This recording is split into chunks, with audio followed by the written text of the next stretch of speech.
नमस्कार शेतकरी मित्रांनो, आज बघूया की हा आहे सोनालिकाचा DI42 टायगर पॉवर प्लस।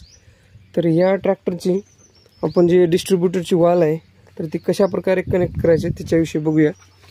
तर आपण ज्यावेळेस नवीन ट्रॅक्टर खरेदी करतो तर ही किट पूर्ण कंपनीतर्फे फिट केली जाते आणि एक वाल दिला जातो सिंगल डिस्ट्रीब्युटर। तर आपल्याला पलटी प्लावसाठी तर हा एक सेकंडरी फिट करावा लागतो। तर त्या ठिकाणी आपल्याला हे एक किट एक्स्ट्रा खरेदी करावं लागतं आणि त्याची फिटिंग जी आहे तर आपल्याला या ठिकाणी बघू शकता, हे जे आपल्या मेन टँकमध्ये जाणारा जो फ्यूल पाईप आहे जस्ट त्याच्या खालच्या बाजूला हा पाईप फिट करायचा आहे। हा किट आपल्याला ही सेकंडरी किट आपल्याला बाय करावं लागेल आणि याच्या ठिकाणी हे आपल्याला कनेक्ट करावं लागेल।